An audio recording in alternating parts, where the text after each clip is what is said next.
Movie की शुरुआत में हमें बताया जाता है कि एक एऑन नाम की कंपनी ने ऐसी टेक्नोलॉजी ढूंढ ली है जिससे लोग अपनी एज डोनेट कर सकते हैं।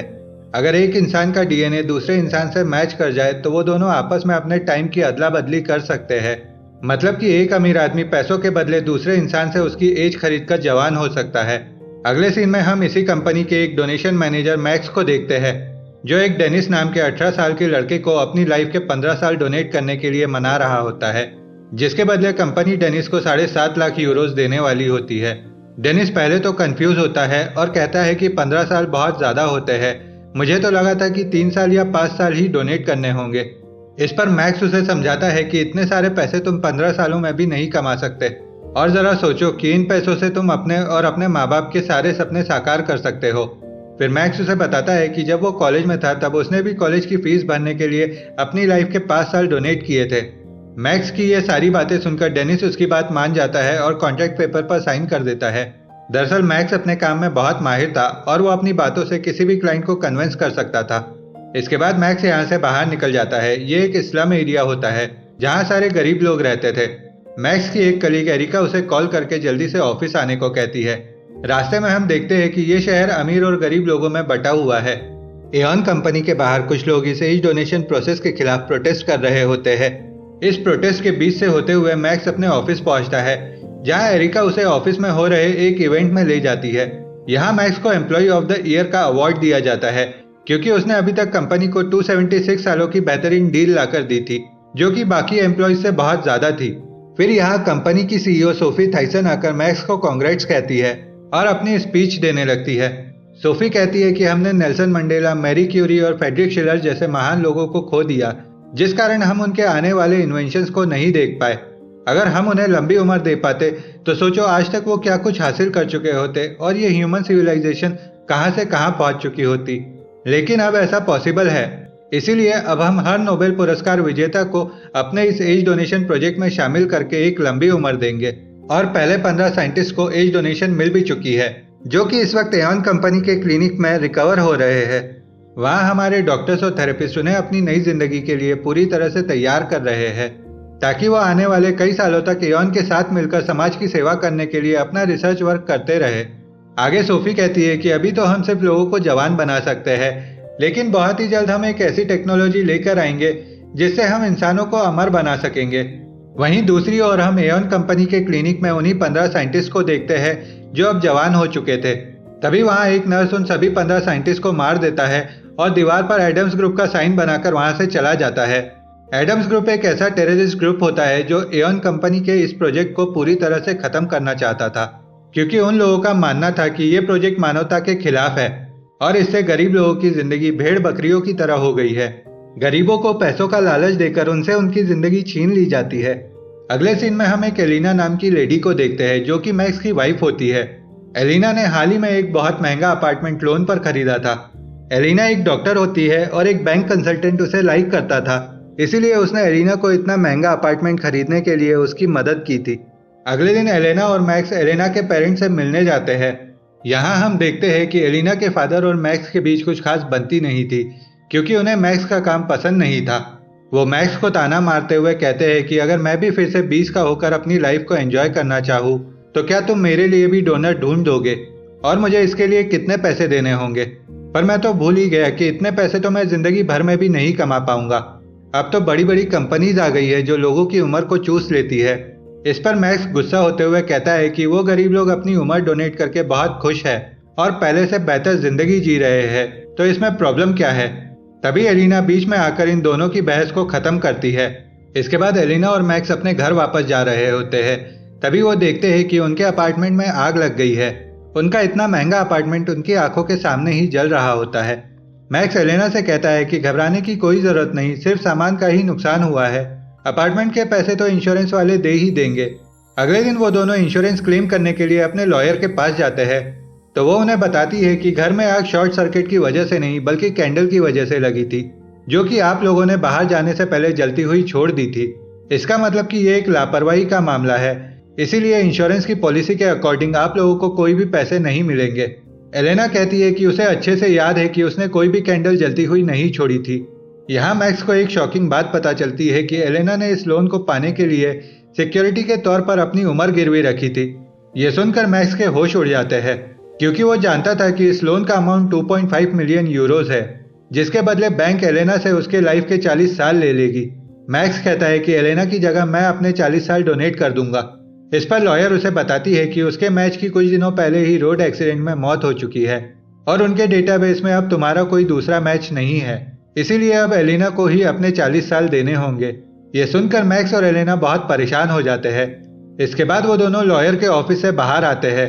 तभी दो पुलिस वाले एलेना को गिरफ्तार करके अपने साथ ले जाते हैं, क्योंकि बैंक को लग रहा था कि एलेना लोन से बचने के लिए देश छोड़कर भाग सकती है। मैक्स एलेना से कहता है कि तुम फिक्र मत करो, मैं सब ठीक कर दूंगा। अगले दिन मैक्स अपनी बॉस सोफी के पास जाता है और उनसे कहता है कि बैंक वाले मेरी वाइफ के 40 साल जब्त करना चाहते हैं, इसीलिए मुझे आपसे 2.5 मिलियन यूरोज का लोन चाहिए, जिसे मैं काम करके चुका दूंगा। इस पर सोफी कहती है कि तुम मुझे अपने डॉक्यूमेंट्स भेज दो, मैं देखती हूँ कि मैं तुम्हारे लिए क्या कर सकती हूँ। इसके बाद सोफी एक मीटिंग में जाती है, जहाँ हम देखते हैं कि सोफी के अलावा बाकी सारे बोर्ड मेंबर्स बहुत ही यंग होते हैं। इसका मतलब कि सोफी को अभी तक उसका मैच नहीं मिला था। इस मीटिंग में बोर्ड मेंबर्स का कहना था कि अब हमें एज डोनेशन प्रोसेस की रिसर्च एंड डेवलपमेंट पर और पैसे खर्च नहीं करने चाहिए, क्योंकि अब हमारी प्रोसीजर एकदम परफेक्ट है। इस पर सोफी कहती है कि अभी भी हमें कोई ऐसा तरीका नहीं मिला है जिससे डोनर और रेसिपिएंट का डीएनए मैच हुए बिना भी एज ट्रांसफर की जा सके। इस पर एक बोर्ड मेंबर कहता है कि हमें ये मान लेना चाहिए कि कुछ लोगों का मैच कभी नहीं मिल सकता, क्योंकि उनमें कुछ रेयर जेनेटिक प्रॉब्लम हो सकती है। और वो ये बात सोफी के लिए कह रहा था, क्योंकि उसे अभी तक उसका मैच नहीं मिला था। अगले सीन में हम मैक्स को देखते हैं, जो एक एज डोनेशन हॉस्पिटल के बाहर अपनी लॉयर का वेट कर रहा होता है, क्योंकि आज एलेना का एज डोनेशन ऑपरेशन होने वाला था। 2 हफ्ते बीत चुके थे, पर अभी तक सोफी ने मैक्स को कोई जवाब नहीं दिया था।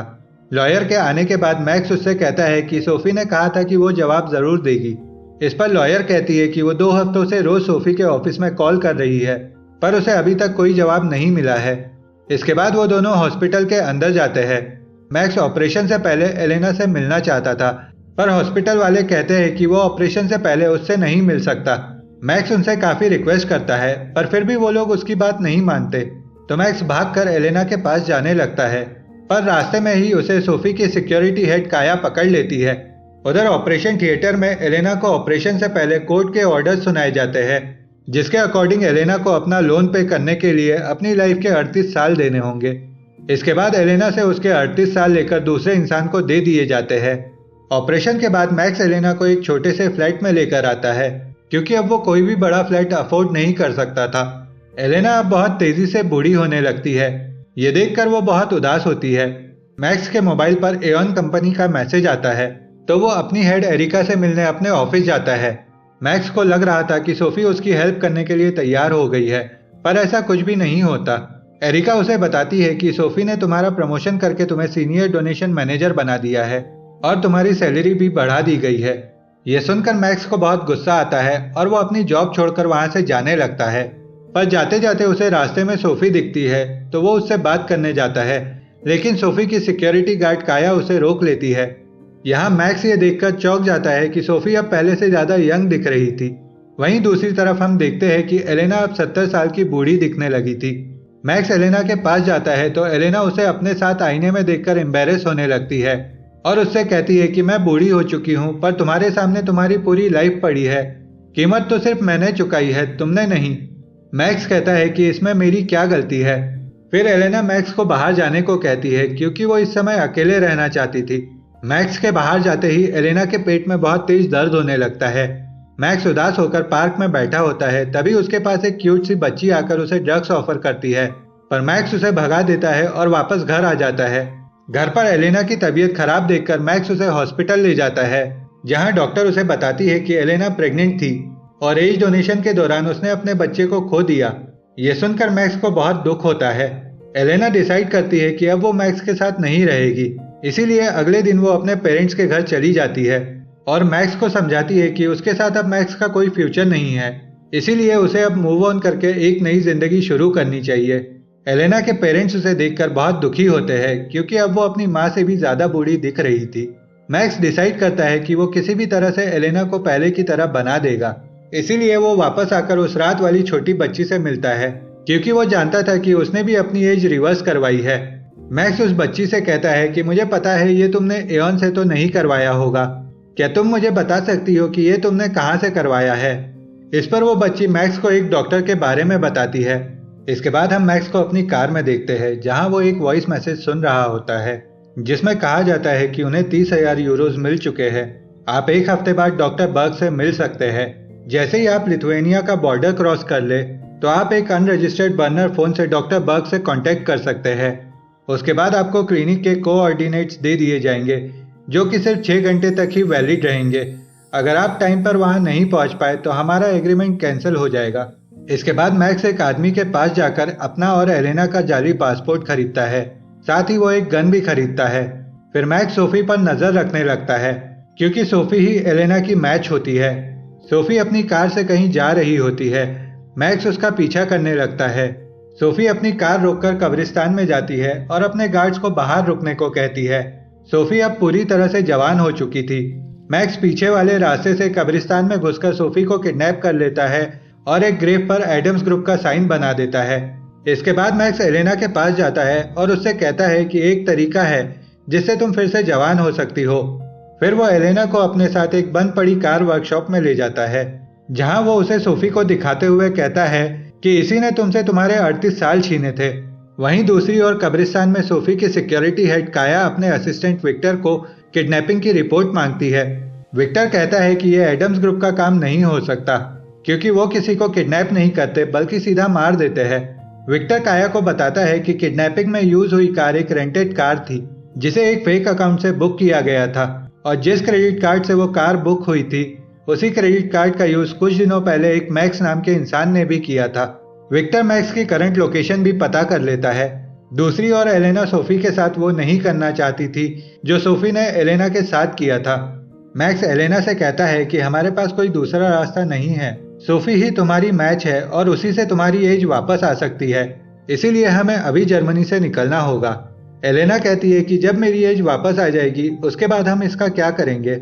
इस पर मैक्स कहता है कि हमें वो सब सोचने की जरूरत नहीं है, पर एलेना फिर भी राजी नहीं होती और मैक्स को समझाने की कोशिश करती है कि अगर हम पकड़े गए तो मेरे साथ साथ तुम्हारी भी जिंदगी बर्बाद हो जाएगी।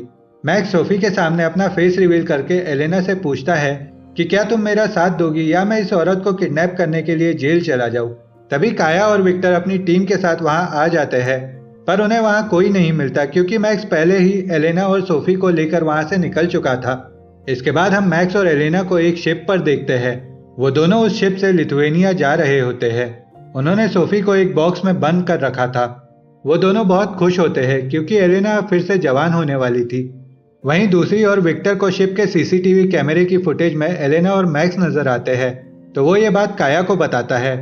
लिथुएनिया पहुंचने पर मैक्स को पोर्ट पर बहुत सारी पुलिस दिखती है, तो मैक्स उस शिप पर मौजूद एक फैमिली को होस्टेज बनाकर वहां से निकलने की कोशिश करता है, पर पुलिस को उस आदमी पर शक हो जाता है। फिर भी मैक्स किसी तरह बचकर वहां से निकल जाता है। वहां से निकलने के बाद मैक्स उस फैमिली से माफी मांगकर उन्हें छोड़ देता है और अपने सफर पर आगे बढ़ने लगता है। रास्ते में मैक्स डॉक्टर बर्ग को मैसेज करता है। एलेना मैक्स को बताती है कि सोफी की हालत खराब है, इसीलिए हमें उसे थोड़ी देर के लिए खुली हवा में निकालना होगा। मैक्स एक सुनसान जगह देखकर गाड़ी रोककर सोफी को बाहर निकालता है। तब सोफी मैक्स से पूछती है कि तुम मुझसे आखिर चाहते क्या हो। मैक्स कहता है कि हम बस वो चाहते हैं जो हमारा है। इस पर सोफी कहती है कि तुम्हें जो भी चाहिए मेरी माँ सोफी थाइसन तुम्हें दे देगी। ये सुनकर एलेना शॉक हो जाती है। मैक्स उससे कहता है कि तुम ही सोफी थाइसन हो। इस पर वो लड़की कहती है कि मैं सोफी थाइसन नहीं, उसकी बेटी मारी थाइसन हूँ। मैक्स कहता है कि तुम झूठ बोल रही हो, सोफी की एक ही बेटी थी जो 10 साल पहले एक बीमारी से मर चुकी है। मारी कहती है कि वो उसकी बड़ी बहन लूसी थाइसन थी और उसकी माँ उसे इन्हीं सब चीजों से बचाने के लिए दुनिया से छुपा कर रखती है। लेकिन मैक्स उसकी एक भी बात नहीं सुनता और उसे बेहोश करके फिर से वैन में बंद कर देता है। इसके बाद ये लोग एक बंद पड़े होटल में आ जाते हैं, जहां मारी एलेना के लिए हमदर्दी दिखाने लगती है और कहती है कि मैं भी एज डोनेशंस के खिलाफ हूं और मैं सालों से मेरी मॉम को समझाने की कोशिश कर रही हूं, पर उन्होंने कभी मेरी बात नहीं मानी। तभी मैक्स उसकी बकवास बंद करने के लिए उसके मुंह पर टेप चिपकाने वाला होता है, पर एलेना उसे ऐसा करने से रोक लेती है और कहती है कि पता नहीं हमने सही इंसान को किडनैप किया है या नहीं। मैक्स कहता है कि चलो मान लेते हैं कि ये सोफी नहीं मारी है, पर फिर भी ये तुम्हें एज डोनेट कर सकती है क्योंकि यह है तो सोफी की ही बेटी। इसीलिए दोनों का डीएनए सेम ही होगा। इसके बाद मैक्स मारी को पानी देता है। तब मारी मैक्स से कहती है कि मैं नहाना चाहती हूँ, तो मैक्स उसे बाथरूम में ले जाता है, जहाँ मारी मौके का फायदा उठाकर मैक्स पर हमला करके उसका फोन उठाकर वहां से भाग जाती है। मैक्स भी उसके पीछे जाता है, पर वो जंगल में भाग जाती है। भागते भागते मारी मैक्स के फोन से काया को कॉल करती है, पर उसके मोबाइल में नेटवर्क नहीं होता। मारी को सामने एक पानी से भरा हुआ गड्ढा दिखता है। उसके पास कोई और रास्ता नहीं होता, क्योंकि पीछे से कोई उसे पकड़ने आ रहा होता है। तो वो बचने के लिए उस गड्ढे में चली जाती है, जहां उसे नेटवर्क मिल जाता है। तो वो काया को कॉल करती है, पर वो कुछ बोल पाती इससे पहले ही उसका मोबाइल पानी में गिर जाता है और वो उस गड्ढे में धंसने लगती है।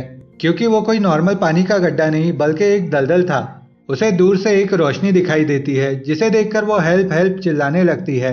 तो उसे बचाने के लिए और कोई नहीं बल्कि एलेना आती है। एलेना उसे एक लकड़ी से खींचकर बाहर निकालती है और अपने साथ वापस होटल ले जाती है। मारी जब नहा रही होती है, तब एलेना देखती है कि उसकी बॉडी पर ऑपरेशन के कोई भी मार्क्स नहीं है, और वो ये बात जाकर मैक्स को बताती है। तो मैक्स कहता है कि जब वापस जवान होते हैं तो नई स्किन आ जाती है, जो कि बिल्कुल नॉर्मल बात है। वहीं दूसरी ओर विक्टर और काया को मैक्स की लोकेशन पता चल जाती है, तो वो अपनी टीम लेकर उन्हें पकड़ने के लिए निकल जाते हैं। मैक्स और एलिना रात को सो रहे होते हैं। तभी एडम्स ग्रुप की लीडर लिलिथ अपनी टीम के साथ वहां आ जाती है और वो मारी को पकड़ लेती है।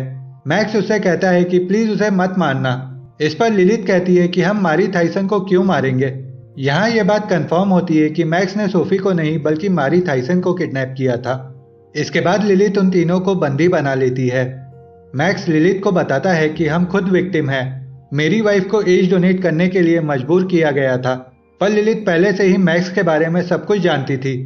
वो मैक्स को बताती है कि सोफी पहले से ही जानती थी कि एलेना ही उसकी एक लौती मैच है, इसीलिए उसने एलेना की एज लेने के लिए तुम्हारे घर में आग लगवाई और तुम्हारे एक लौते मैच को भी बाइक एक्सीडेंट में मरवा दिया, ताकि तुम्हारे पास कोई और चारा ना बचे और एलेना को मजबूर होकर अपनी एज उसे डोनेट करनी पड़े। यह सुनकर मैक्स और एलेना शॉक हो जाते हैं। फिर लिलिथ एलेना को एक गन देकर मारी को शूट करने को कहती है, पर एलेना ऐसा नहीं कर पाती। तभी मैक्स के मोबाइल पर डॉक्टर बर्ग की लोकेशन का मैसेज आ जाता है। ये लोकेशन सिर्फ 6 घंटे तक ही वैलिड रहने वाली थी। लिलिथ भी इस मैसेज को देख लेती है और कहती है कि इस बार तुम्हारी अपॉइंटमेंट मिस होने वाली है। दरअसल लिलिथ मारी के जरिए सोफी को पकड़ना चाहती थी, इसीलिए वो मैक्स से कहती है कि हमें खबर मिली है कि सोफी की सिक्योरिटी टीम मारी को लेने के लिए यहाँ आने वाली है और उनके साथ सोफी भी आने वाली है। तुम्हें बाहर जाकर सोफी को उसके गार्ड्स के बिना हमारे पास लाना होगा, और ऐसा करते ही हम तुम दोनों को आज़ाद कर देंगे। कुछ देर बाद सोफी अपनी सिक्योरिटी टीम के साथ वहां आ जाती है, तो मैक्स बाहर जाता है और उनसे कहता है कि मैं सिर्फ सोफी से बात करना चाहता हूँ। सोफी अपनी कार से उतरकर मैक्स से बात करने आती है और उसे मारी के बदले 10 मिलियन यूरोज ऑफर करती है, पर मैक्स उसके ऑफर को ठुकराते हुए कहता है कि मुझे पैसे नहीं, अपनी वाइफ के 40 साल वापस चाहिए। फिर मैक्स उसे किसी तरह कन्विंस करके अपने साथ अंदर ले जाने लगता है। तभी काया मैक्स से पूछती है कि तुम्हें कैसे पता चला कि सोफी भी हमारे साथ आने वाली है। इस पर मैक्स उसे कोई जवाब नहीं दे पाता, जिससे काया समझ जाती है कि ये कोई चाल है। तभी विक्टर सोफी पर गोलियां चला देता है। यहाँ हम समझ पाते हैं कि विक्टर एडम्स ग्रुप से मिला हुआ था और वहीं उनको सारी खबरें दे रहा था। काया विक्टर पर गोलियां चलाकर उसे मार देती है। इसके बाद यहाँ दोनों ग्रुप्स के बीच में जबरदस्त फायरिंग होने लगती है, जिसमें एडम्स ग्रुप की लीडर लिलिथ भी मारी जाती है। मौके का फायदा उठाकर मैक्स फायरिंग से बचते हुए एलेना और मारी को लेकर वहां से भागने लगता है, लेकिन तभी मारी एलेना पर गन तानकर फायर कर देती है, पर लकीली उस गन में एक भी गोली नहीं होती। इससे एलेना को बहुत गुस्सा आता है और वो मार मार कर मारी को बेहोश कर देती है। इसके बाद ये लोग वहां से निकलकर डॉक्टर बर्ग की बताई लोकेशन पर जाने लगते हैं। मैक्स को अब पता चल चुका था कि ये सोफी नहीं मारी है, जो कि बिल्कुल बेकसूर है। इसीलिए अब वो उसकी एज नहीं लेना चाहता था, क्योंकि वो जानता था कि अब उसकी माँ भी मर चुकी है। इसीलिए उसकी एज लेने के बाद उसे कोई दूसरा डोनर नहीं मिलेगा। लेकिन एलेना अब ऐसा नहीं सोच रही थी, क्योंकि उसे पता चल चुका था कि मारी की माँ ने ही उसकी जिंदगी बर्बाद की है। इसीलिए अब वो मारी की एज से अपने 40 सालों की भरपाई करना चाहती थी। मैक्स एलेना को समझाने की बहुत कोशिश करता है, पर एलेना उसकी बात नहीं मानती और कार रोककर अपनी गर्दन पर चाकू रखते हुए कहती है कि कार से उतर जाओ, नहीं तो मैं खुद को मार दूंगी। ये देखकर मैक्स कार से उतर जाता है। फिर एलेना डॉक्टर बर्ग की बताई लोकेशन पर चली जाती है, जहां डॉक्टर बर्ग मारी की एज एलेना को ट्रांसफर कर देता है। अगली सुबह हम मारी को देखते हैं। उससे उसके 40 साल छीन लिए गए थे। एक ट्रक ड्राइवर मारी को लिफ्ट देता है। मैक्स भी चलते चलते लिथुआनिया के रिफ्यूजी कैंप में पहुंच जाता है। इसके बाद हम काया को देखते हैं, जो सोफी की जैकेट को हाथ में लेकर विक्टर के बारे में सोच रही होती है। यहाँ हम सोफी को देखते हैं, जो कि गोलियां लगने के बाद भी जिंदा बच गई थी, क्योंकि उसने बुलेट प्रूफ जैकेट पहन रखी थी। काया सोफी की बॉडीगार्ड की जॉब छोड़कर वहां से चली जाती है। तभी वहां मारी आ जाती है, जो कि अब बहुत तेजी से बूढ़ी होने लगी थी। मारी सोफी से उसकी एज मांगती है, पर सोफी उसे अपनी एज नहीं देती, क्योंकि इस रिसर्च को आगे ले जाने के लिए सोफी का जवान रहना जरूरी था। सोफी मारी से कहती है कि मैं जल्द ही तुम्हारे लिए एक मैच ढूंढ लूंगी। अगले सीन में हम एक बीच पर एलेना को देखते हैं, जो कि अब जवान हो चुकी थी और प्रेग्नेंट भी थी। मैक्स दूर खड़े होकर उसे देख रहा होता है, क्योंकि एलेना ने अब किसी और से शादी कर ली थी और ये बच्चा भी मैक्स का नहीं बल्कि उसके दूसरे पति का था। इसके बाद मैक्स एक कार में बैठकर वहां से चला जाता है। यहाँ हम देखते हैं कि मैक्स अब एडम्स ग्रुप का नया लीडर बन चुका होता है और वो अपने किसी मिशन पर जा रहा होता है। यहीं पर इस मूवी का एंड हो जाता है। दोस्तों, आपको ये मूवी कैसी लगी कमेंट में ज़रूर बताइएगा। और अगर आपको मेरा एक्सप्लेनेशन पसंद आया हो तो वीडियो को लाइक करके अपने दोस्तों के साथ शेयर करें और चैनल को सब्सक्राइब भी ज़रूर कर दीजिए, क्योंकि आपके सब्सक्राइब से मुझे आपके लिए अगली वीडियो बनाने का मोटिवेशन मिलता है। तो चलिए मिलते हैं आपसे अगली वीडियो में। तब तक ख्याल रखिए अपना और अपने चाहने वालों का।